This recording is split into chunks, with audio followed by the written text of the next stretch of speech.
Well, in many African societies, it is common that preparing to bury the dead involves touching and washing the bodies.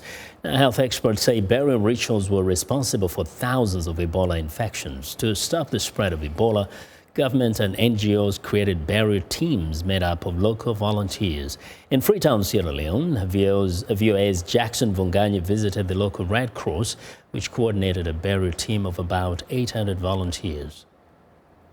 In Sierra Leone, as in many other African societies, before burying a loved one, the common practice is to wash the bodies by hand. This practice had to be abandoned. Thousands of people were contracting the deadly virus through contact with the dead. The task of burying the dead was given to special burial teams organized by the government and local NGOs like the Red Cross. Younisa Carew is the head administrator at the Freetown offices of the Red Cross.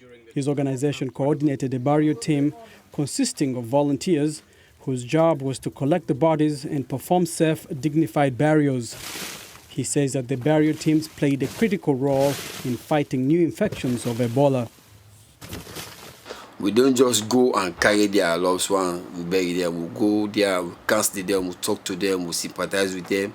We tell them why we are there so that they can sure understand, because we have to put the body on the body bags. So it was never happened before in the history of Sierra Leone, but with the Ebola, we just have to. So we go to the community, we talk to them, we educate them before ever we are asked to take the body. Silvanus Kamara was the head of a local burial team. He says that contrary to belief that they were forcefully taking bodies, his team worked closely with grieved families in preparation for the burials. When you go to the community, because we got an alert from command center. When we got the alerts, we go there, the team will go there. We ask the family members to provide all the necessary materials. The only thing that we can't allow the family members for them not to touch the bodies, but we give them the right to provide all necessary materials. We can use all the necessary materials to prepare the body and allow the family members to conduct prayers. After prayer, we take the body to the cemetery to do burials. Sierra Leone was declared Ebola-free in March of 2016. The burial team members are now working to reintegrate back into their communities.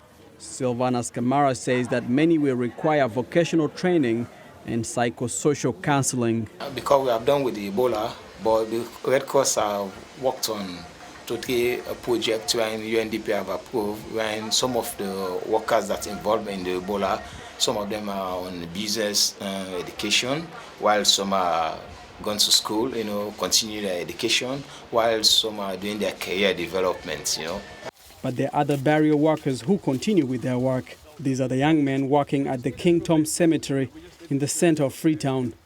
They call themselves the Friends of the Dead. This has always been their full-time job. Some of them have relatives buried here. Were you guys not scared that you might contract Ebola? No, we are well yes. You were putting on the protective gear, PPE. Did the government give you that? Yeah, the government concern give you all that. Now, most people say that they never believe. No, yes. Some of us, you never believe. But since my family are dead. Right. Well, you have family members who passed away? Yes. Are they buried here? Yes. Yeah, they are buried here. Even though Ebola is gone, the memories of their dead loved ones still lingers in these sites. It is said that nobody experienced firsthand the magnitude of the Ebola epidemic like the people who were involved in burying the dead. The young men at the King Tom Cemetery told me that they hope they have seen the last of such a crisis in their lifetime. If, however, it did happen again, there's a feeling that they will be better equipped to deal with the aftermath. For Voice of America, I'm Jackson Mvunganyi, Freetown, Sierra Leone.